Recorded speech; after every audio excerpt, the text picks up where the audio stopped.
Hey everybody, it's Preston here, aka Preston, or aka Godzilla Hawk. You're already screwing this up. Thanks a lot. You're welcome. This is Preston, aka Godzilla Hawk, and we are also here with a very special guest. We are here with the Captain Asshole That Brandon. Yes, so Brandon's here. So we're How disappointing. Shit. Clicking off this. So Don't forget your parting gift. So he's happy to see you. So we're gonna go ahead and we're gonna talk about do our Wednesday Night War thing. So I was gonna do this on Thursday, but I really need more time to think about it. I just haven't gotten around to do it. But I figured Brandon and I just finished it watching. I watched it now twice each episode. He watched it now first time. Give our overall thoughts on each show. What were the things we liked and didn't like about it, and overall what we thought was just an overall better show. So AEW has been on a killing spree as of late, but in terms of what I prefer, but NXT is a few good episodes, but I'm going to go ahead and do that. So we're going to go ahead. We're going to talk about NXT first because we watched that first. We'll do that. So I just want to pop the results here so we can kind of get a better recap of what happened and all that. So do that. I don't want to watch it. I don't want to. Okay, so we'll start with NXT first. So we have the open contest with Angel Garza take on Lio for the NXT Cruiserweight Championship. Well, what a way to start off a show off with probably one of the best cruiserweight matches I've seen in a long, long time.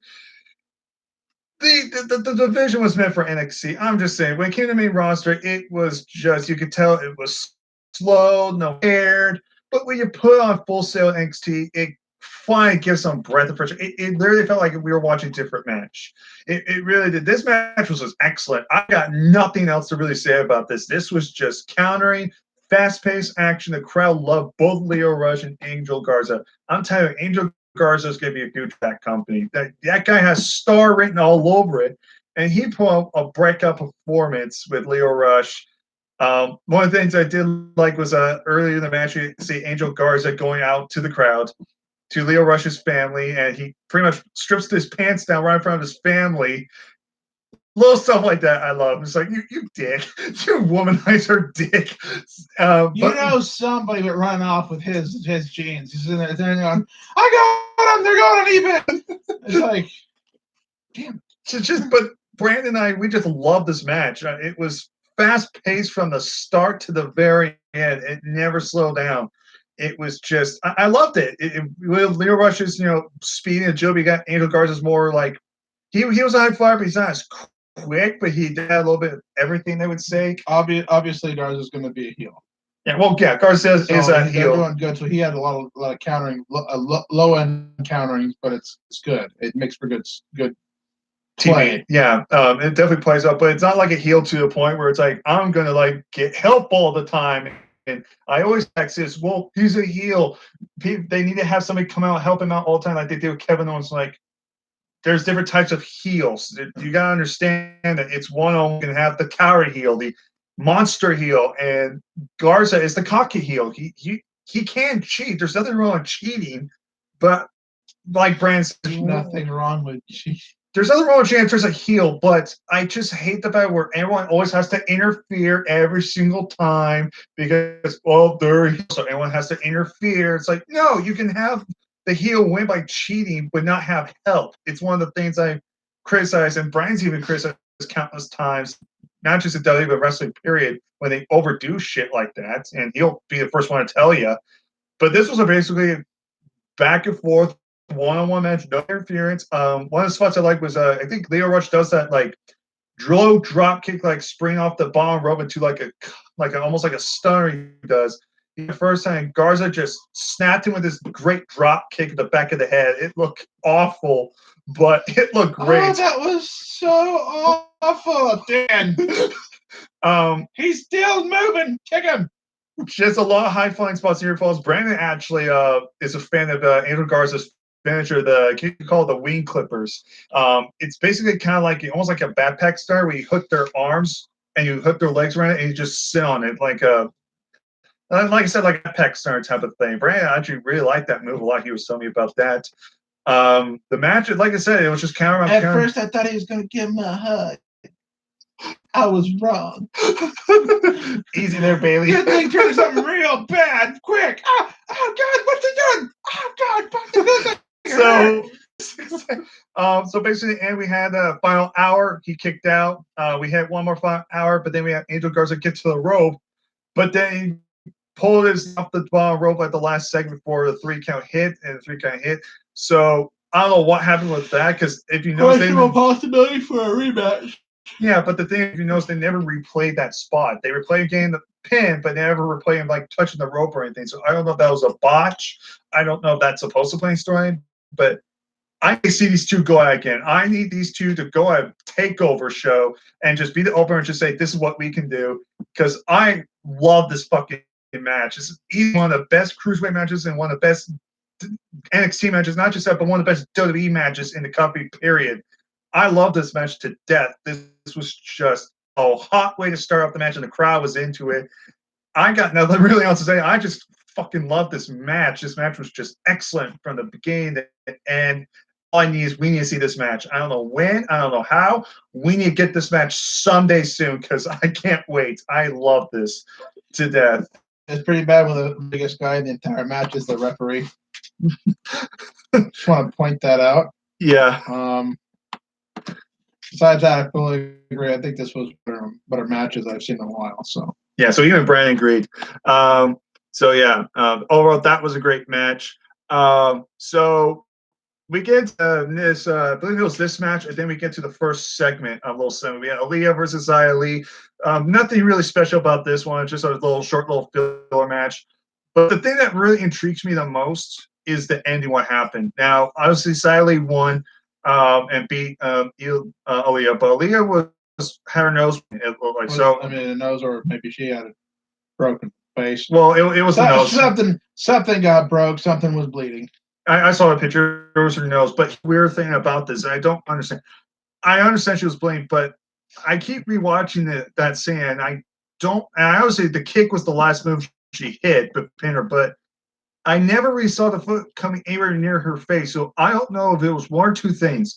Either the foot maybe made contact with her hand like ricochet off her face, and that could have caused it, or they're literally doing what I'm considering like nosebleeds for like segments now. Because I don't want to talk about this. It's just I don't know what. I don't want to start talking about nosebleed segments. We already have some suicide segments with the Bobby Lashley shit. Yeah. Well, he has been. So everyone, I guess, he hasn't been watching the rosters like that. I've been keeping and updated. I've never been better. Jump off the SmackDown and the Raw bandwagons and jump on the AEW NXT bandwagons, and you'll be as happy as I am. If you want to be a little bit more happy, go watch New Japan. Just a little extra added stuff. But so I don't know what that was. So honestly, low cellular injury. I'm not denying that, but it's just I don't know how that would have contacted her face. So again, the match was just filler. Nothing really special about it. But then we get into the next first segment. We have a backstage camera crew coming out, and apparently something happened. We see Tegan Nox and Rhea Ripley taken out. They're part of the Women's War Games, so there's a lot of things speculating. You could think, oh, is somebody from Raw coming in? Is it a SmackDown? Or is it maybe something else happening, like somewhere inside the NXT building? That story, I don't know, but they got taken out, so we go further on, try to figure out who did this type of mystery. So I don't think it was Aleister Black. So we get that side, then we get that women's match, then we get the Finn Balor promo. Finn Balor came out next, pretty much talking about like that was the hardest he talked about Gargano, because unfortunately he can't compete. He has a legit neck injury. Hopefully it's not too severe, because neck injuries really do suck. I really hope he gets recovery. But the plan was to do Gargano Balor, but because Gargano's not going to be able to make it, Balor comes out saying, "Oh, like making fun of Gargano, saying, oh, that's your face of NXT. That's a joke. He can't even recover from something 3 weeks ago." And then, of course, talk about Matt Riddle, how he's a joke, and no one's seen him after he attacked Matt Riddle last week after the main event. And then Matt Riddle came out. He attacked Finn Balor. Finn Balor ended up running back up the entranceway, and Matt Riddle's like, come on now, I want to challenge you to fight. Let's go right now, bro. And we see Undisputed Era come out and try to get ready to attack Matt Riddle because they're all part of War Games. But we see Ciampa and Keith Lee get in the ring and Undisputed Era back off. And Keith Lee's like, hey, Cole, you talk big game. Why don't you get in this ring? Why don't you take me on? And let's have a little match. And Adam Cole's like, no. And Raj's like, no, you know what? Adam Cole deserves a night off. He's been working hard on Raw's SmackDown, but you know what? I'll take you on. So we have Roderick Strong versus Keith Lee. A very good match. I thought this was another really good match. Definitely a very good match. Very hard hitting at times. Brandon I think the best part about Keith Lee, not just his agility, but I think at least in terms of favorite thing for Keith Lee in terms of Brandon is that freaking double palm smack to the chest. He always goes, ow, all the time. He got hit with 2 frying pans that were in shape of palms. You see all this sweat go everywhere. You're like, you know that hurt? When the body in motion stops and the sweat flies everywhere, you know it was a hard hit. And you're just like, he got a perfect 10 on his chest. High 5! I'm going to knee you now. High 10! Ow! But the best part is how the camera like goes to Roderick Strong as he rolls to the ring apron and then flings back when they notice that he's like kind of throwing up. Yeah, look closer. It almost like he's trying to spit, but there's more spit coming out of his mouth than there should be spit. He's throwing up. He got him, and he knocked the wind out of him, and he's throwing up. And it's just like NXT. Keith, he could be a doctor. Who needs to pump the stomach? I'll just slap the chest. I can't believe Keith Lee and him are dating. that's a and I'm just not for a little while now because she has to get better. But that was a very good match. And we see Undisputed Era try to get involved, but that Ciampa and Matt Riddle were like, we ain't gonna have this bitch, and they all came out and started attacking Undisputed Era. And later, Finn Balor came back and assaulted, drop kicked Matt Riddle to the stairs, so they're putting more fire to the feud there. Keith Lee, though, ended up getting the clean victory, though, over Roderick Strong. So, in my estimation, after this War Games thing, I think Keith Lee should be in line for a title shot eventually down the road. That just makes the most sense. The question is it going to be the main title, or is she going to finally get a one-on-one shot for the... No, North American. I mean, being the North American champion just makes more sense. Plus, Ciampa's already feuding with Cole for that title. So Keith Lee pinned the North American champion. Undisputed come back inside. They beat down Keith Lee and Ciampa. And who else comes out? Dante Dijakovic comes out, lays by out while the Undisputed Era retreat. And Dante Dijakovic just goes to Ciampa and says, you want a war? I want in. I want in the war. And Ciampa just handshakes like good. And then I love this little summon. You have Keith Lee and Dante Dijakovic just stare at each other for a good 10 seconds. And I went, yes! I love it when these two get in the ring and you think they're going to go out and just Keith Lee just extends his hand. They shake hands, call it truce. And so Dante Dijakovic is a part of the War Games match for the men's side. And it's also been confirmed, of course, Matt Riddle will be taken out because he's going to be fighting Finn Balor. Like I said, the original plan was Riddle Gargano versus Balor, but Gargano is not able to compete. So they're doing Riddle and Balor and say, hey, I ain't complaining. That should be a great match. But now the question will be the fourth man in the men's War Games match. The only thing I can think of is Velveteen Dream, but again, I haven't heard anything about him coming back. I think there's a possibility half of Mustache Mountain as well. Well, again, it depends how everything goes out, but I'm not thinking of Velveteen Dream, but either that, I literally can't think of anything else. I just can't. They get like Isaiah Swerve or something like that, like one newer guy to get him TV time. I don't know.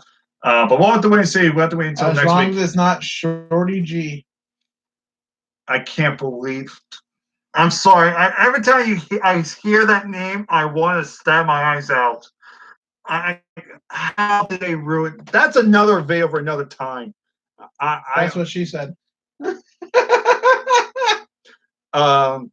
Then we get another match. Speaking of Isaiah Swerve, we got Isaiah Swerve Scott taking on Bronson Reed to the breakout tournament contenders in that breakout tournament that we had a month or two ago. Very good match. I thought it was, again, yeah, very good match. Now, Isaiah Swerve is always impressive, but I'm starting to kind of go on Bronson Reed a little bit. I started seeing wrestling a little bit, but he's starting to grow on me a little bit. I do kind of like him. For a big guy, he's pretty impressive. Everybody loves Fatty. Everybody loves to see Fatty in there. Does he fall on you and you just can't kick out, or does he actually do something? You're like, fuck, I know that hurt. So I like you said, I thought this was a very good going for both these guys. Give it a good amount of time. It wasn't too short. It wasn't too long. It was given enough time to show what these two can do.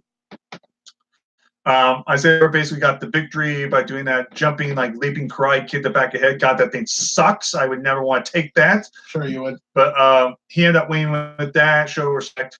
So Isaiah Swerve, I think, is going to be one of those guys that Triple H is slowly starting to build. If you notice, he start getting a little bit more. I think, honestly, ever since his match with Roderick Strong, you've noticed him getting a little bit more TV time, a little bit more focus slowly. Mm-hmm. So I think it was because of that match with Roderick, which, by the way, you got to check out. That match was fucking excellent. What that match was. Isaiah Swerve, I think he's one of those guys that are going to keep an eye on. He's going to be one of those future guys you need to start pushing. Because that guy's talent. We've been watching him since Lucha Underground under Killshot, so we know how great he can be. But I see a bright future for this kid, so keep an eye on him. But overall, Swerve won. Good match overall. Then we go to we get to I think it was the next segment. It was the other women's segment. Those girls were laid out. Yeah, so we had we pretty much the other horsewomen from Shayna Baszler's group get assaulted along with Candice LeRae. So Triple H, okay, close off the arena, get security. That's enough. So clear something's going on. So at that point, I'm thinking, oh, something else is going to happen, because I was thinking something else, but you might know what I was thinking in a minute. But we'll get to that in a minute. So next we had Killian Dain versus Pete Dunne. This match was to happen until Killian Dain got ambushed by Damian Priest. After what happened last week when Damian Priest lost to Pete Dunne and Killian Dain assaulted him and Pete after the match. So the match never even happened. And so Damian Priest took out both Killian Dain, Pete Dunne on his own, looking strong. So Brandon and I are thinking the same thing. This clearly to a three-way. I don't know if this match is happening at a TakeOver or this is happening on NXT maybe sometime next week, because they haven't really announced anything for NXT next week. So maybe this could be like a main event. And one of the things Brandon was kind of thinking about was maybe the winner gets to be one of the participants in the 5-on-5 series tag elimination match representing NXT. If it's not that, then this triple threat has to lead to something. At least maybe winner gets a future championship match. I just don't like when they do multi-person matches like this and there's no real purpose. Especially triple threats. It's usually for titles or a number more contenders, but never just let's just brawl for no reason. I don't like that. But this should be a good match though. We'll wait and see what happens with that. We still have another week at NXT, so probably something will happen with that. So then we came out towards the main event. So before the main event, which was the ladder match, me again being interviewed by Captain Kelly, talking about, what are your thoughts about this whole women's thing, your ladder match, pretty much saying, I got to have the eyes up back of my head. I'm tough though. I'm allowed. I could get beans to anybody. I proved it last week when I helped Rhea Ripley out. I could hold my own, but I got to have eyes up the back of my head. And I'm prepared for anybody to step in and try to take me on. Then we see Dakota Kai coming in the back, and she's like, I know we've had differences. I know you got the spot I wanted to be in for War Games. I want to let you know there's no hard feelings for France. And if anything happens, I got your back. And it's like, so kind of going back, I was honestly Dakota Kai was going to turn heel and join Team Shayna Baszler. That was my plan after her whole storyline built for this, but that's not the case now. But it happens with the whole media situation. We'll get into in a minute. Dakota Kai could be still in the War Games match, depending on how everything plans out. But anyway, so then we have the ladder match. It was Io Shirai versus Mia Yim. The winner gets the advantage, War Games advantage, so they'll have the 2-on-1 advantage to start it off. So it started off slow. It did start the first couple minutes slow, and then it really started to pick up later on. And then really picked up, if you know what I mean, on that part. So we had, of course, a cool little ladder spot. So we have a basic suplex from Mia Yim on Io Shirai to the ladder on the floor, which always sucks. I don't know what it is. I've seen that spot so many times, but I cringe every time. I don't know why. Maybe because it's a ladder. I just can't imagine my back going on or yours. Yeah, that monkey flip by Mia Yim. Oh no, it wasn't a monkey flip. Yeah, it was a monkey flip by Mia Yim to Io Shirai. And Io Shirai was supposed to hit by back first, but she completely missed. And instead got her left leg smashing the side of the ladder. Looked like that sucked. I'm like, oh, she's injured. Thankfully, she's not, but that looked like it sucked. But yeah, she's not, but Yim is. Then we got to this spot. So we see Mia Yim grabbing the ladder, and it looks like she's grabbing it from the way, and she's good, look about the 7. And you see Io Shirai get on the top rope, do a springboard drop kick, and kicks the ladder in face. Now, we've seen that spot a lot of times, but we know something a little bit different about this one. This looked like he actually made contact. I went, ooh. Even Brandon Fleming, he saw it, was like, oh, yeah, that she's done. And then the minute we saw Mia Yim, even the ground, the whole carpet area of the mat was, you saw like sparkling stuff. It was blood. She started leaking blood bad. This was not a stage thing. She got busted bad on the She got stuck piggied. She really got fucked bad. And what happened is they were attending to her, and she was out for a good minute or two trying to tend to her. And you can see Io Shirai, she was trying to sell the injury, like trying to slowly climb the ladder. That's what you know. It's like she could just climb the ladder. One, she was stalling. They're probably telling her just stall for a minute. And I don't know what they did, because clearly the blood, was kind of stopping that a while. So the only thing I think of, they probably stapled her right in there. Somebody had that where I was like, oh, we just got to staple you quick. Here, go up. Because I don't know that match would continue for another 3 minutes after that point. At that point, it'd be like, no, you're done. You got to go. But she kept on fighting. Mia was like, nope, screw you. I ain't doing crap. And so it go back and forth. They're both on the ground. Thankfully, Mia Yim was able to continue to compete until the very end, which we'll get into. Then we see Dakota come out trying to help Mia Yim, trying to get her up. Io Shirai does a moonsault, takes them both out. And Dakota gets back in the ring, tips Io Shirai, yanks off the ladder and power bombs her. Tries to get Mia Yim back into the ring. You see Mia Yim climbing. At that point, the crowd was really into Mia. That's the one thing. This is the second time this happened. It was very neutral on Mia, but then mainly something happens to her. The crowd just gets behind her. I like that. So after this injury, they're really rooting for Mia to win this. And we see Dakota Kai just cheering on out of nowhere. We see somebody come from the back with a strap. And I'm thinking, wait, when I first saw this, I didn't know who this was. I saw the red hair and thought, wait, is it one of the Iconics? But then she had a towel around her waist. I'm thinking, but wait, that one white strap, but that's Kairi Sane or Asuka, but that doesn't look like them. And it turned out it wasn't. It was Kylie Rae from NXT UK, the new NXT Women's Champion, came out, tipped Mia Yim over. And keep in mind, we've seen spots like this before, where there's the bridge ladder to go through the crash it. We've seen this spot before. But we've never seen this spot to a woman where the ladder is not bridged. It is slanted from the freaking other side of the barricade to the ground diagonally, and then they crash through it. And we didn't see it first, but they show replays. And how is that girl not? I swear, if Mia Yim is not injured at that point, then she's a tough son of a bitch, because that sucked. That's me being legit. On one hand, it was cool, but it had to suck. That was awful. And so reports are reporting that she may have fractured ribs. We don't know. I really hope she doesn't get taken out of games, but it really sucks for her. But she had to go through that. But it sucked. It really sucked, and I really hope she's going to be fine.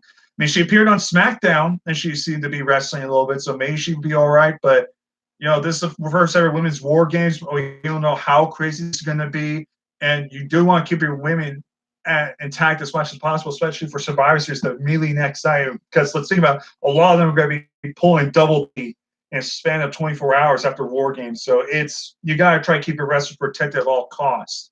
So I don't know what's going on with that. But Io Shirai ends up winning. So Bianca Belair, Kylie Rae come out. We see Shayna Baszler come out. So it's official. Team Shayna Baszler's recruit Kylie Rae. And she's applied. But out of nowhere, Shayna Baszler gets assaulted from behind from chair, and guess who it is? Bayley comes back and she assaults Shayna Baszler with the chair after getting Shayna Baszler last few weeks on SmackDown. Bayley's like, fuck this shit, and then plants her on the title on the rampway with her new finisher, runs to the back, and that's how much in NXT with that. So they're still doing the War Games thing, but they're still incorporating the Survivor Series, which is very important that they don't just focus on one day, but they have to focus both, especially Survivor Series next weekend. I can't believe it's already next weekend. They have to do a lot of build up and stuff like that for both War Games and Survivor. So, and next week is going to be the most intriguing week in terms of the weekend because you got Raw, the last SmackDown, and last NXT before this huge weekend coming over. So that's NXT for you. I thought it was a great show. Now, before we move on to our final verdict, what we thought was the better show. Well, Anthony, do you want to talk anything very quick about the ladder match before I go on to the AEW results and we kind of talk about that? No. Really? I thought you had a lot more to talk. I'm kind of surprised. I was quite surprised about that.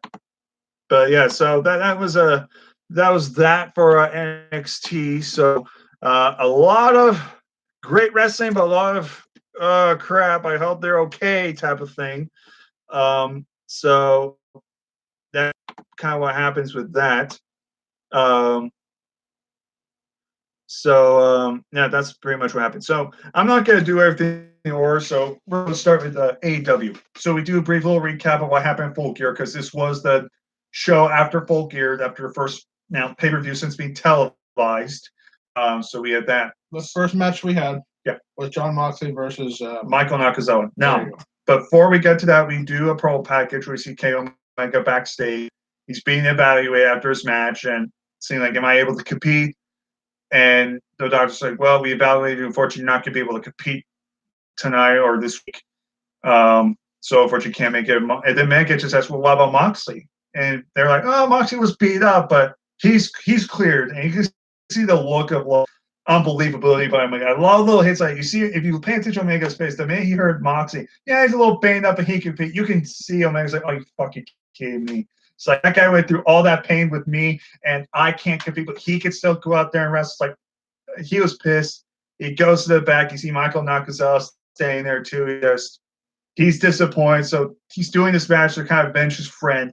So Jon Moxley squashes him. Pretty much, yeah, basically just squashes him. About 30, 40 minute match. And then just pulls a promo, which was what we were waiting for anyways. Yeah. So Moxley, after that match, Moxley gets a promo, and it feels so to hear a Moxley promo now that isn't about fucking taking shots in his ass and vaccination promos. Thank you. So he's kind of his promo basically saying like, you know what? I went to war with Omega, and Omega, he's one tough son of a bitch, but you know what? I respect Omega because he did one that I don't think anybody else has the guts to do anymore, and that's stand up to me and fight me face on. So you earn my respect, Omega. And then he goes, now it turns to everyone else. My goal is to be the last man standing in AEW, to be the top of the food chain. So if any of you think you have a chance against me, come right ahead. All you have to do is just call me out, and I'll accept. And basic promo like that. Very good promo, straight to the point. Love these Moxley promos. Even any of these promos I love in AEW. They're not fucking robotic. They seem very natural. They seem like they're being through the character. So I love this. It's creates intrigue with a good promo. It doesn't be scripted. So I like that aspect. So we had that. So So now we have the first tag team match. We have Dark Order taking on Jungle Boy and Marco Stunt, the members of Jurassic Express. Keep in mind, Luchasaurus was still out with an injury, so he was not out there. So we thought. I thought it was a basic tag match. I thought it was good for what it was. A solid, good TV match. They all got their time. Jungle Boy came out looking like a star. The crowd loved Boy, and I've been saying I've been a fan of his since APW days. I've been watching him down here in the Bay Area. I've always been a fan of Jungle Boy. So I'm glad they're giving him this time to shine. Very good tag team match, though, I thought. Dark Order ended up winning this match with a fatality finisher. I will say, whether you like the gimmick or not, their finish is fucking badass. I do like their fatality finisher a lot. Basically like a reverse like blockbuster cutter. I really enjoy that. So afterwards, after victory, Evil Uno gets a microphone and Marco stunts in the ring. And he says, pretty much says, you know what, Marco? You have a lot of potential. I see that people ridicule you. They look down on you. They treat you like crap. And I know you, but I know you. You have a lot of potential. You can be a winner. Just join us. Be one of our creepers. And we see Marco Stunt look like he's about to join. Jungle Boy just cuts out and say, no, he's with us. He's with me. And Uno's like, oh, okay, I respect that. Take him out. And they all start ganging up on them. And at this point, the crowd's chanting for Luchasaurus, and I'm praying, please, Luchasaurus, I want to miss you so much. We hear the music, and Luchasaurus comes back quicker than we thought he was going to be, and he looked great. He didn't look injured. He was doing his traditional stuff, doing his awesome kicks and moonsaults and choke slams, and he looked great. I'll give him, he looked great. And so he pretty much takes out the Dark Order retreat. So the Jurassic Express is back full force. So I'm so glad to see Luchasaurus back. So now they could actually start getting some wins. And that's the thing people need to realize. Jurassic Express have never gotten a single victory yet. So they're clearly going to build up as these like popular team, but they're going to be the underdog type of team. No, they do have a victory. No, they don't. Yeah. Look at us. No. And the first round, it got them into for the tag team tournament. They got their no. That was Penta and Lucha Brothers. No, they match beat them before that because they had no, they did not. Their brackets were already set up. Their first round match was Lucha Brothers and the Jurassic Express. Now, Luchasaurus was taken out the last week because he got injured and they replaced Marco Stunt. I got that part. But the Lucha Brothers beat them to enter and to further the match. But the one where what are they called? The Dark Order got their buy-in. They got the buy for it. Yeah. Okay. Qualifying matches. They won their qualifying match. They never qualified. There was no qualifying matches. That triple threat was just gets the first round bye, and the Dark Order won that. Jurassic Express had to work like every other team, and then Santana Ortiz did come in until after the tournament was already begun. Okay. So they've never done a single or time. They've never won a match. I can even show you scoreboards. You have them listed. They've never won a match. Okay. Yeah. So they've never won a match yet, but it was glad to see Luchasaurus back. So now hopefully they get strategy records and wins. This probably does a little storyline here or there. We'll see what happens with that. Next, I think I skipped this matchup, but I skipped it with Brandon. The return of. Well, no, not that. No, but, we skipped this a couple parts, but I'll briefly talk about it. It was a Nyla Rose squash match. It was what it is. Nyla Rose gets a victory. Clearly, they're going to push her. I don't know what it is about Nyla Rose. I legit don't know. Something about her just doesn't click for me. I don't know what it is. And I can ask you too. You can put jokes and stuff like that, but like, I don't find it interesting. I give him credit for trying, but it's just something about Nyla Rose. It just doesn't interest me. I don't know what about her it is. She doesn't click for me. So maybe she needs a new gimmick or something. I don't know. That squash match. Then we get Allie, one of the wrestlers, getting interviewed because she's been getting some wins as of late, talking about getting up in the ranks. Then we hear Awesome Khan's music with Brandon Rhodes. Now they're a duo again, so at least they're keeping that continuity. But what's weird is Awesome Khan comes out, she beats down Allie, and then she takes a look at their hair, so it's like a trophy, so to speak.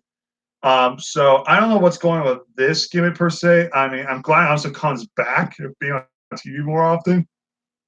But I'm telling you right now, this is clearly into an Awesome Khan Riho match eventually for the title. I just don't know the whole hair collecting thing. They haven't really established exactly why they're doing this. She's making a doll. For the dollhouse on TNA. That's one ugly doll. Pick a color. Sorry, no, I can't think something about the dollhouse gimmick, dollhouse faction of TNA, which Rock One was one of the members. Hey, this Flash. Which, funny enough, one of the members was Mia Yim back in the day. What way she's come off now from then. So good for her at least. So yeah. I don't know what this whole Brandon Rhodes Awesome Khan thing is, so I'm not completely sold on this one either, so we'll have to wait and see. Next, we get an improv three-way with Pierre Abalon, the Librarian, versus Shawn Spears versus Darby Allin. The match went on for about 2 minutes before Joey Janela came out, attacks Sean Spears after what Sean Spears did to him after the match and how he lost at Full Gear. So they're clear doing mid-card feud right now.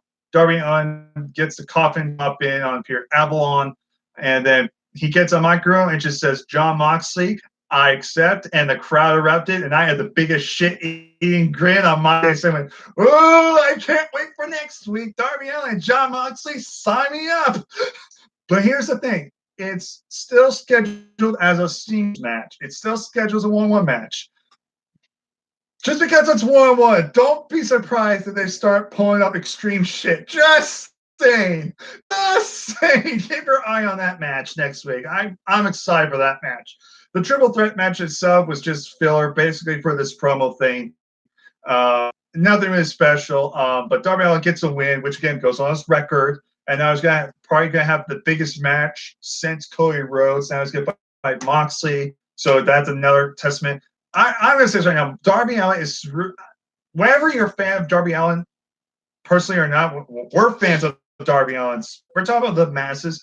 If you're not a fan of Darby Allin, that's fine. But you have to admit, he started off as like this, who's this guy type of thing, to now he's one of their future guys on their company. He's starting to, the crowd's starting to get into him. And like we said, minus the whole DUI stuff and like that, he could be like their next Jeff Hardy. He's the underdog. He takes it to the extreme. He puts his body in line.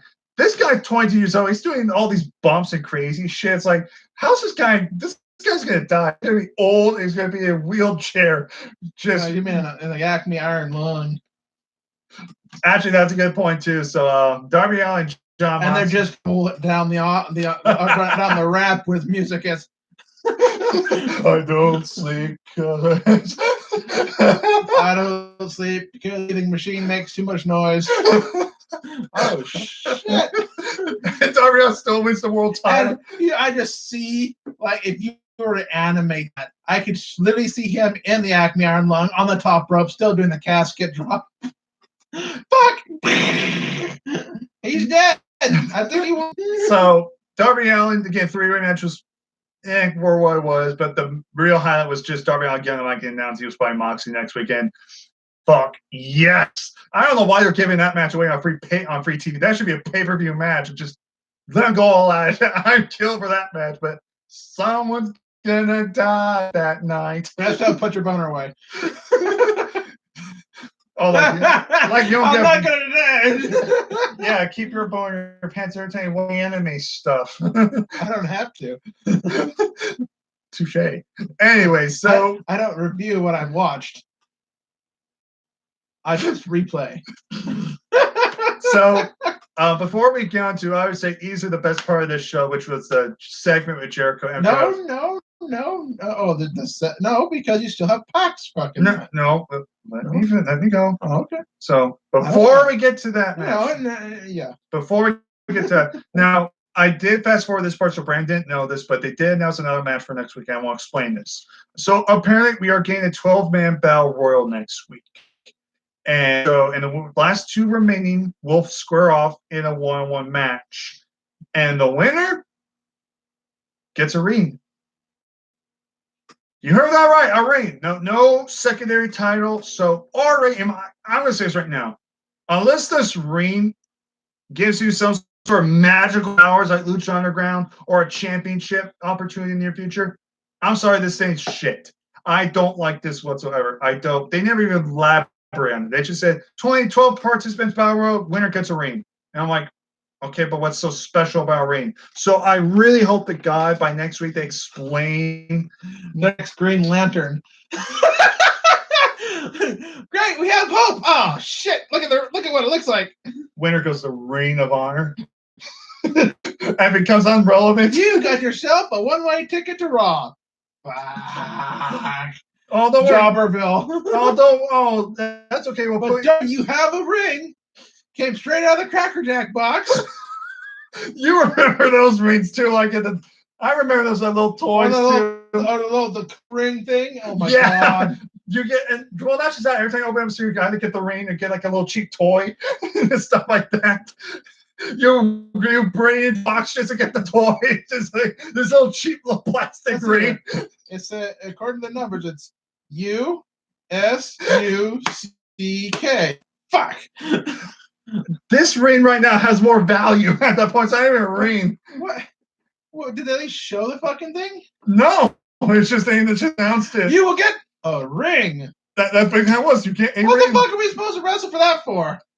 I like I said, I have no idea. So hopefully this is explained next week. But until then, this is a crappy concept. I hate it. I got a ring that put me immediately into their Hall of Fame when they finally establish it. Even though I'm only 2 years old. Yeah. So we had that. That makes me into a legend. Oh God, here comes Randy Orton.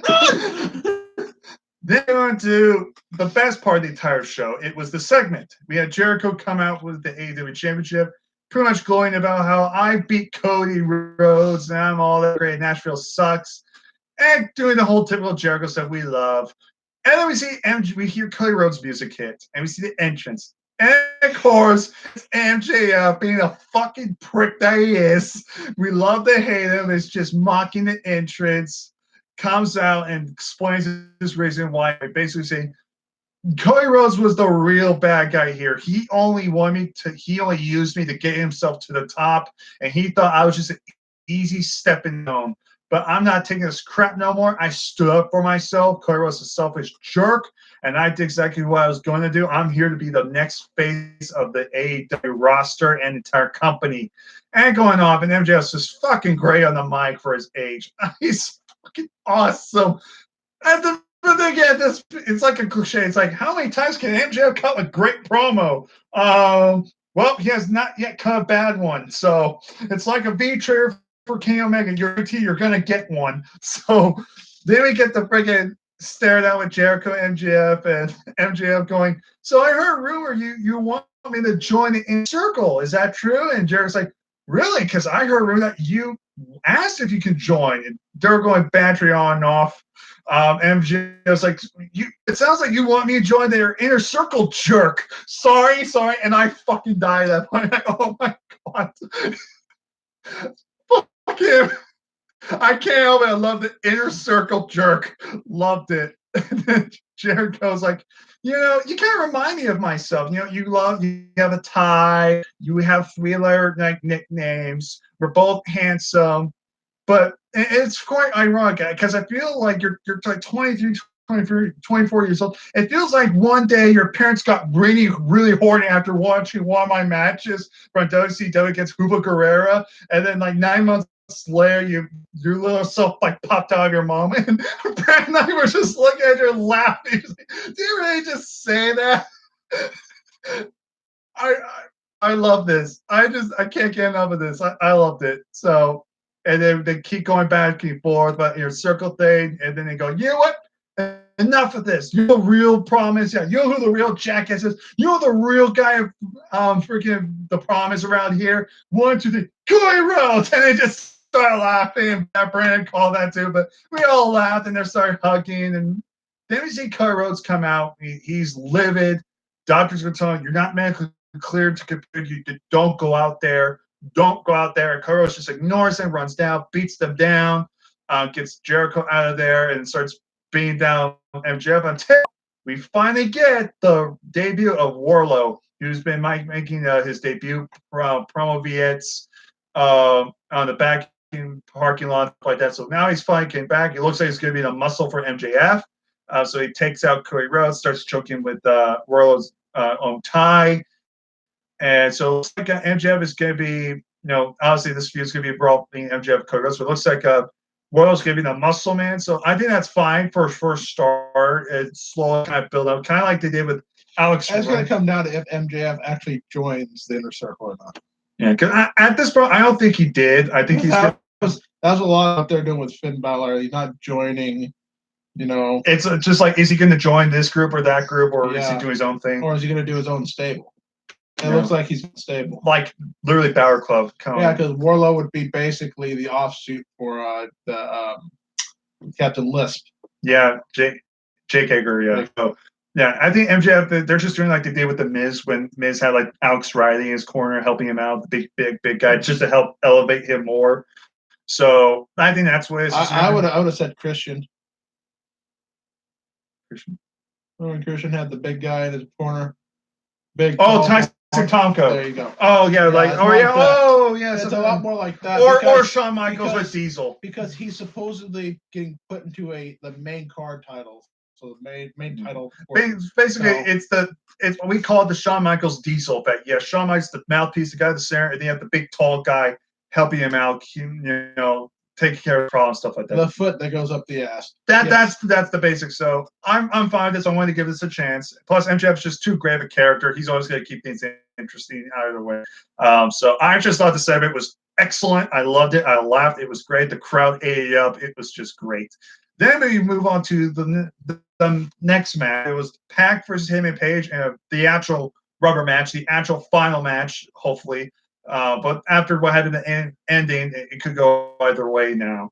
So I would say easily their best match thus far. I will say that, minus the commercial break, which is the only big nitpick. Breaks. At least, no, it was a break. It was only one break in terms of the whole match. So at least it wasn't like dragging on 3 or 4 breaks after like that first NXT show we watch on USA. So it wasn't that bad, but that's my only nitpick. I wish we could see this match in its full.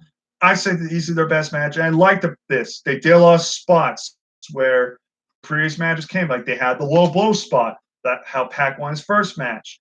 But Heyman caught. But instead, Pac was one step ahead and integrated him. So it wasn't like he repeated his mistake at Full Gear. You had the spot with the brainbuster on the chair. He looked like he could go forever, but he got countered to his own brainbuster. I like little stuff like that. It makes the wrestlers seem intelligent, going, we learned from our mistake. No, we're going to be one step. That's one thing if you notice. For example, the AJ Nakamura thing.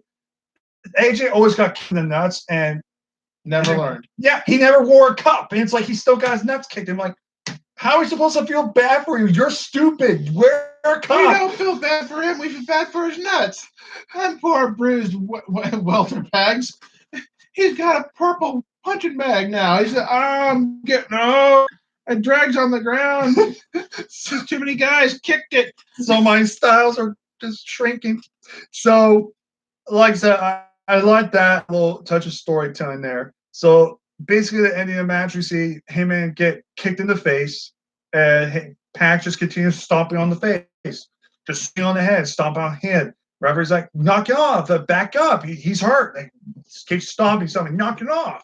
And Pac just goes on top, hits the Black Arrow back, immediately goes for the Brutalizer, and no more than like a second, 2 later, referee just rings the bell because he's out. He's out cold, and he won't let go. And Pac just gets the very off of submission. Heyman's just out cold, so this clearly looks like it's going to set up for another match in the near future. If they do, I will say that I hope it's their final match because I don't want to see these guys keep wrestling to a point where even Brand and I are going to say, like, okay, we're kind of sick of this. Can we move on, please?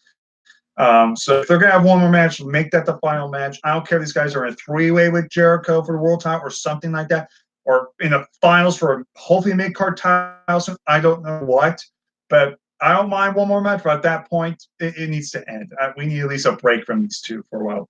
Otherwise, it's going to get really redundant, and the fans are going to just turn away. So then we get on to the main event. It is Jericho. Oh no, I'm sorry. Well, before the main event, we go backstage. We see Santana Ortiz and the Young Bucks brawling. They start brawling after the whole mishmash of Full Gear. You see them brawling. One little spot kind of funny humorous was they launch themselves into like the bathroom door. And in that bathroom door is just staying Orange Cassidy, just standing there with his. What are you waiting on, boss? The bathroom's open for you. I just like it how it's just standing there. He's just standing there, and you see just. It's just too much to pull my pants down. And it just slowly close the door. Like, okay, I don't know what you're doing there. They pretty much brawl all over the place. They brawl on the stage. They take out Nick Jackson's leg by taking the stock with baseballs and just constantly hitting him on the leg. They take out Matt Jackson by putting him through the floorboard like they did with the Rock and Roll Express a few weeks ago. And they started attacking the Young Bucks until Private Party showed up. And they have their backs. They bend them off.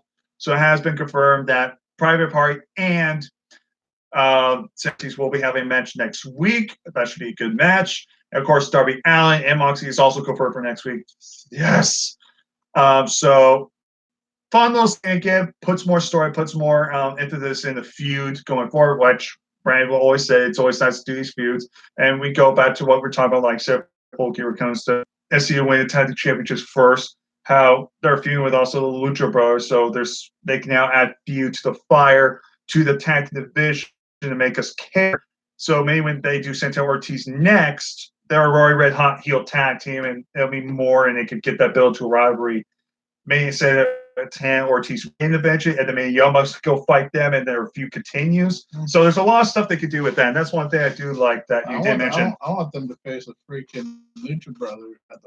I'm not complaining. I'm just saying from a logical standpoint. But hey, like I said, they can fight the Lucha Brothers. I ain't complaining. I'm not going to complain. But like a little bit of storytelling in there. It just depends how they work everything into it. So what do I see? Then we get on to the main event. We had SCU defend the AEW Tag Team Championships against Sammy Guevara and the El Champion, Chris Jericho, the AEW World Champion. I'm not gonna lie, you can tell this match felt a little rushed. Felt like it was like, okay, we only got 10 minutes left. Let's just do all this shit quickly. It did feel rushed, especially toward the end. Something was not clear. I felt like they just wasted too much time on the other stuff. And I was like, let's go, go, go, go. And they're trying to get the moves in. So match was basic. It was a basic main event, nothing special. However, it was the end that even had me jaw drop when I first watched this. So it was Scorpio Sky and Chris Jericho. They were going back and forth, countering. It looked like Jericho was about to get the victory, but Scorpio Sky gets a small package roll. 1, 2, 3. Scorpio Sky is the first man to ever pin Jericho in an AEW ring. We're not talking about just singles match because he's still undefeated in singles, but we're just talking about in general. And in terms of competing in that ring, he suffers a fall loss to Scorpio Sky, was shocking everybody. His first loss, period. Yeah, that's what I'm saying. Like first loss period in AEW. Since coming in, he's been undefeated, but this was first loss. Not singles loss. He's still good on singles, but in terms of just actual overall wrestling, this is his first pinfall loss, clearly. Not tag team loss, but he took the fall. He took the pin. He officially lost. And you see Jericho going absolutely berserk. He's pissed off, thrashing everything down. So logically, if they were going to do it this way, it only makes sense to have Scorpio Sky be the next challenger, fight Jericho. Whether I would probably say that for TV match, I did our TV match. I'm fine with that, but I don't know if they'll do that next week. It depends on where they want to. Or they can build it up next week and then the week after as the main event, because you got Darby Allin Moxley, you got Private Party, Santana Ortiz, you got that Battle Royal, and then who else? What other like promos and segments they want to put on there as well. So if they're going to do that World match, I would do that the week after next week to build that up, and then of course give it to Jericho. Of course, have it retained. I don't expect Scorpio Sky to win, but then after that, I'm definitely curious to see who will be the next line to challenge Jericho next, even after that. But I do think Scorpio Sky should be the next challenger, just due to the fact, if we're talking about New Japan rules, if you pin change tag team, you're automatically in line for the next challenger eventually down the road. So that's what I think is going to happen. It's going to be Scorpio Sky, Jericho. Jericho gives win back. Not a bad thing, though, because at least Scorpio Sky gets a big match one-on-one. It gets to establish who he is. And we've always said ourselves, there's something about Scorpio Sky that sticks out for all of them. You could tell they see potential in this guy. It's not just some tag team guy. You can tell because again, originally it was a baby Daniels and Kazarian, but in the tournament, but you can tell they want to slowly push Scorpio Sky, and I think Scorpio Sky could be a big player if play their cards right. I do see something in them. So that was the main event. So with that being said, we both shows have their ups and downs easily. Now, before we go into anything else, I just want to point this out clearly. Before we get our results cut, I think I know what your answer is.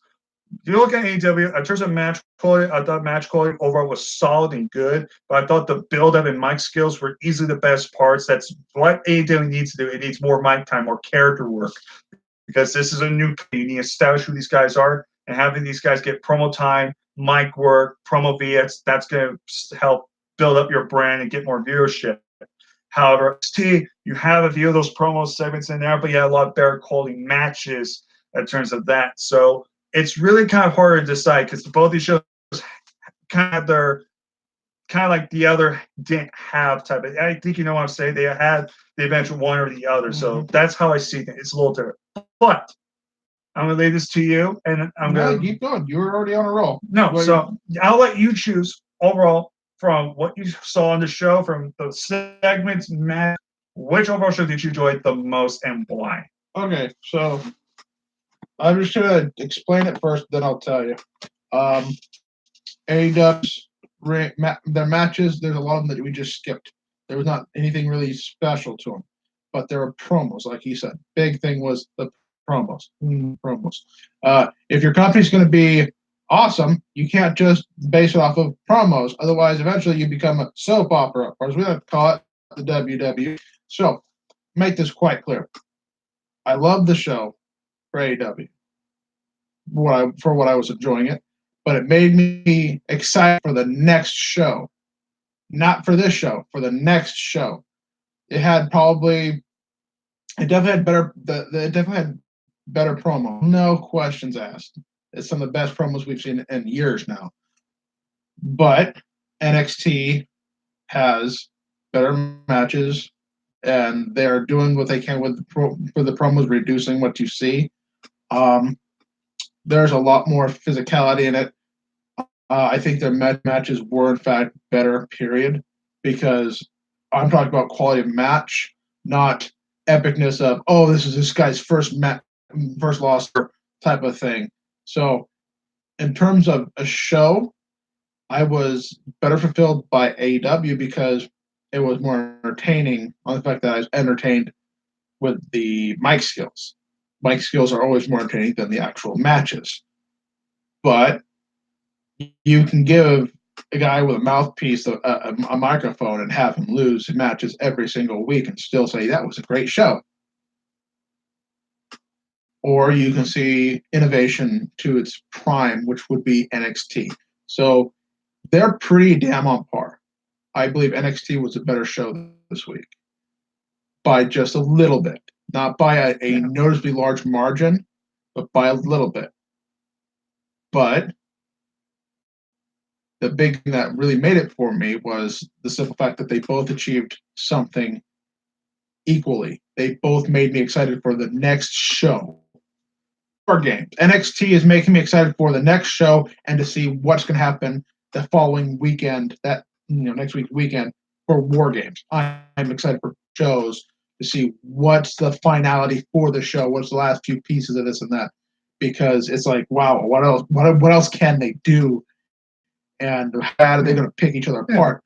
Then you hit AEW, which has like, oh my God, Moxley and Darby Allin have their match. Oh my God, that's going to be epic.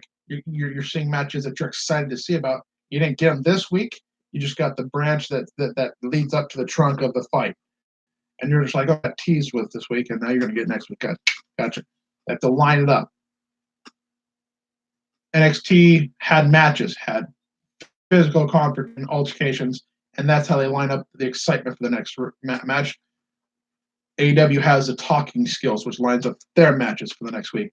Both ways we're lining up the next show for excitement. However, mic skills will only get you the next show. Physicality will get you the show and the show after that and the show after that because it's relevant. If it's like a tournament or something like that, they have more options to extend it out. With mic skills, you literally watch every single show, no matter how you look at it, just to see if they extend it by making you pissed because they threw the match out or something. When it's can't you ring the bell? That type of thing. So, like I said, very close. Both were very good shows, but NXT took it, which has been the equivalent of every single show.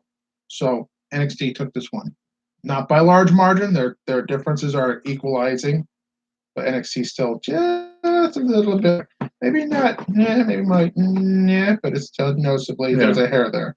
So not by much, but NXT is my pick for this week. No, and I definitely agree with a lot you said. Like I said, in terms of I do these reviews honestly each week. I'm not judging just as a whole. Liar. No. You can be the asshole, that's fine. But I am the asshole. I know, but I'm trying to be serious here. So from the very beginning, I've been honest. I've been trying to review, and I've been saying I've been enjoying AW a lot more recently. But I will agree with Brandon that NXT I thought was the better show. I just felt a lot more fulfilled. But again, I would say again, my biggest gripe, I'm always going to say is about NXT. They always get the matches right. It's the lack of build-up in promos. That's the only thing that's making this not going for a perfect show. Meanwhile, you have AEW, which is doing what NXT should be doing, but because of that, and AEW is having filler matches. They might have a match that's just good or solid, and they need to put a little bit more match quality into it, like Brandon said. But like I said, at the end, if you're at least watching these shows and going, "Wow, I can't wait for next week," that's all what should really matter. That's what made Raw back in the day so fun. No matter what happened, if it was a good show, a bad show, you always were left wondering, "Oh my God, what's going to happen next week?" Like, Stone Cold got fired from his man. What's going to happen next week? Is he going to come back and what's he going to do? What's going to happen? It always that's the thing about any TV show. It should always get you going. Like, what's going to happen next week on this episode? That's what's good, and I agree with that, Brand, 100%. That both shows did their job in terms of build up and make us looking forward to the next week, and then eventually the bigger shows going forward. So, like I said, I can't wait for AEW's next pay per view, which I don't know when that'll be. But in terms of workings, I do like the build up. There's a lot of storytelling with that. Even though it's not as much as AEW, but there is storytelling there. So it's not like it's just pure wrestling. There's actually storylines in there that keep us wanting to watch though and keeps us guessing. So yes, I would say overall NXT, I just left a little bit better smile on my face. AEW was a great show in terms of build up or promos, but if you want pure more wrestling, a little bit sidelight promos as well, I just thought personally NXT was just better in my book. Everyone says AEW was better. That's great. If you thought AEW was better, I'm not going to hold that against it. But we just personally thought NXT was just slightly better. So don't take it personally, Triple H. I know how red you get when you get angry. Easy there. Don't have to hit the tank of oxygen just to get upset at me. but God, I hate these new guys. Why are they talking shit about other shows? And what do you mean my show is only just barely better? If you feel any better, you're 10 times better than the main roster. I think that's an understatement. Well, I'm giving a number because everybody likes a perfect 10. But like at the end of the day, both these shows, I love both these shows. It's just I always look forward to Wednesdays now because after the wrenches crapness of Mondays and then crappiness of Fridays, it's just a breath of fresh air. We get two good wrestling shows at the same time. Like I said, get your recording things installed so you can record both shows, see both of AEW and NXT, right? And then stop watching the main roster. Stop watching Raw and SmackDown because it's a waste of time. At this time, it's a total waste of time. And especially get segments like if you want to stay semi-loyal and not waste your time, just watch the pay-per-views.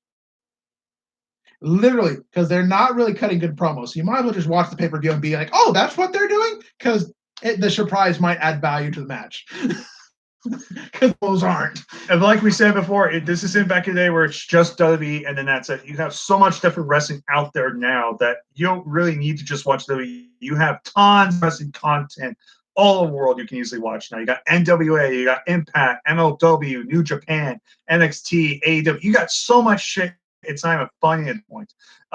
So we only got a few comments here from the same guy. So we got Harry Flynn, Flynn 14. So hey guys, how you doing? We're doing good. Robbie E made his NXT debut this week. Okay, so I guess that's on house shows, I believe, right? But I believe he's going under a different name though, and gimmick, I believe. So my show would be known as SSK.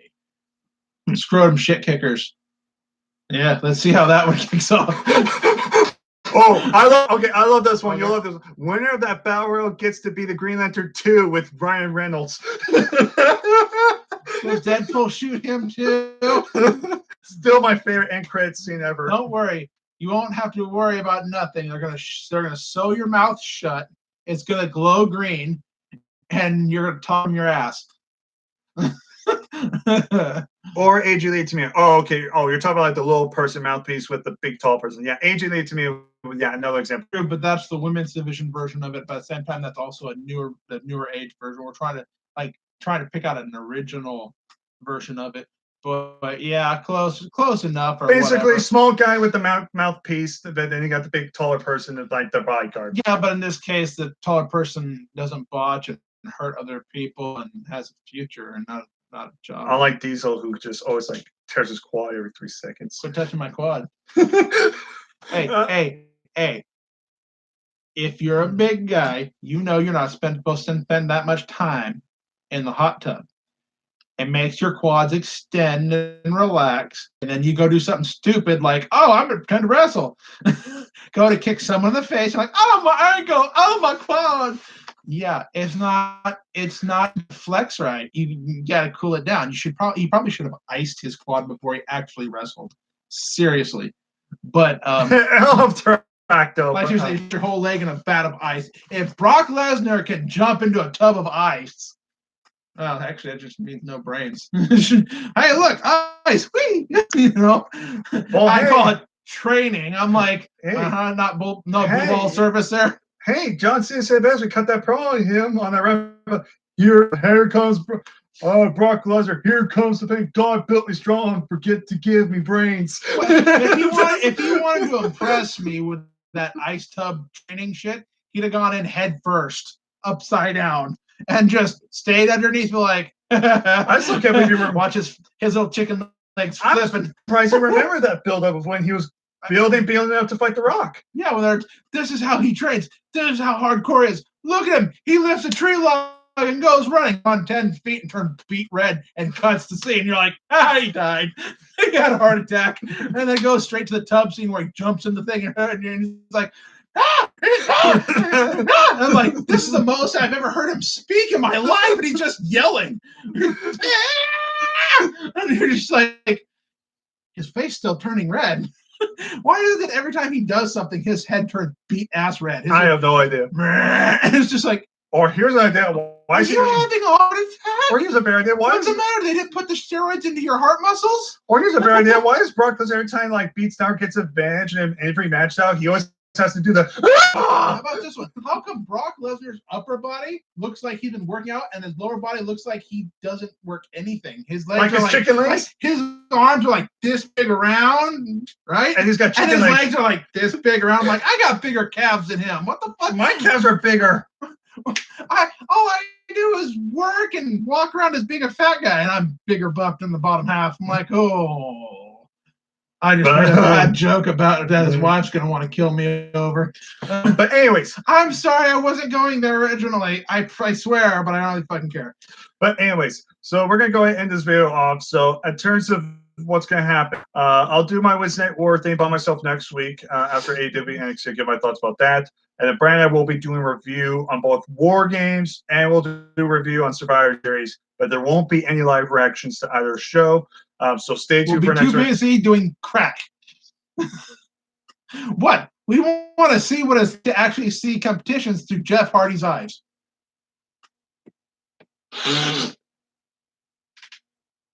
Whoa, man. I taste that face plant, and I didn't even take it. What we want? We want. I'm sorry. I didn't resist. But anyway. Yeah, this is my jam.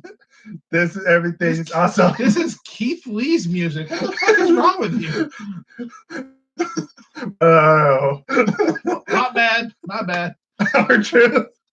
Yeah. How about that one for you guys? Just a little fairy tale notation on the back end crap. 24/7 championship. How about we make it relevant enough to actually have it defended on a show every single week? Then they can run like dumbasses out of there and cut promos. Just, oh, look, 50 guys pile in the ring, and one guy just kind of jumps out with the title. Actually, they chase. Actually, they did that every week so that the title has relevance. Or they can just stop showing R-Truth altogether. I'm sorry to laugh. The minute you said make that title relevant, I can't take that seriously. Or they can showing R-Truth. I would just scrap the title, release all of them, so at least it can go somewhere else and be relevant. Hey, that title's relevant. You know why it's really? Because everybody who's not got a job appearing on Monday Night Raw or SmackDown can finally show up. They're like, oh, I'm on camera. They're all chasing. You got the one guy running across screen. Hi, Mom.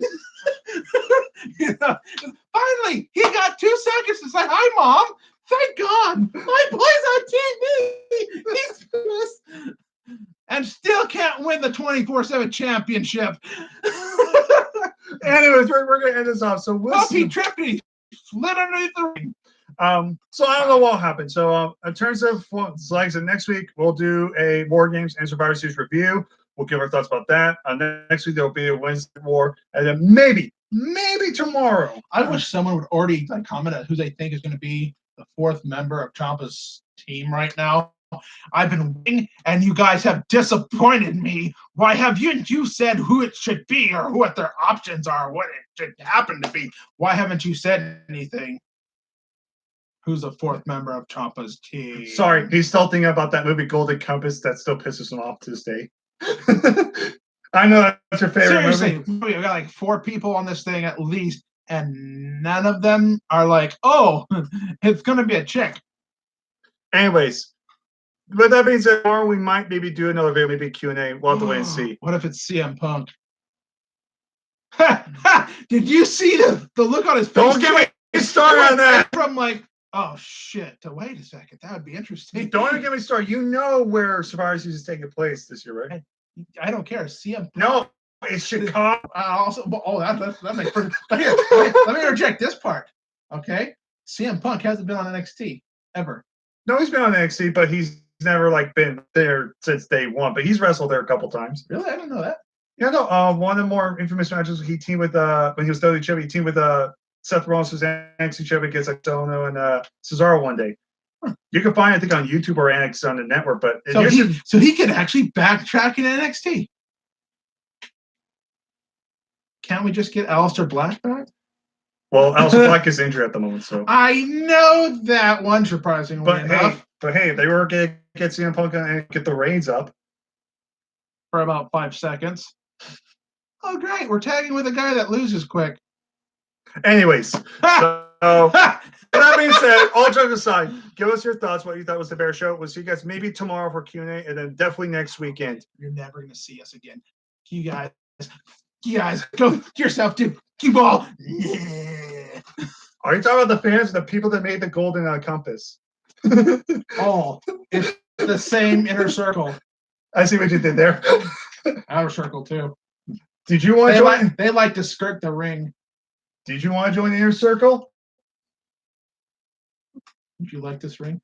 Will you marry me? How fucking awkward was that? Is that going to be when they're like, okay, you won. Here's your ring. Okay, what do I do with this? You're joining yours. Ah, shit. What is it? It's a fake. It's a championship ring for the Raiders. I just got called a fag by 600 people. That was great. Oh, that's a ring. Oh, did I offend you? No, it's... yeah. Fucking all the Mexicans. No. Didn't hurt you, but finger in the ass. No. That's where your line is from. No, it's the ring from when the guy got suspended over the week for the Browns. It's like, well, he's not coming back to play for the season. Here's a ring. You're taking place. You won. That's why I live for the day for the Browns to actually win the Super Bowl. Seriously, how fucked up is that ring going to be? They're the only team in the NFL without a symbol on the side of their fucking helmets. Actually, that's a good point. Yeah, they're just like, plain orange. what's it going to have? Like a white stripe across it with like brown, orange? Anyways, it's a rusty piece of crap. Congratulations. Fuck. Anyways, it's not worth anything. Anyways, take care of my piece. We'll see you guys next time.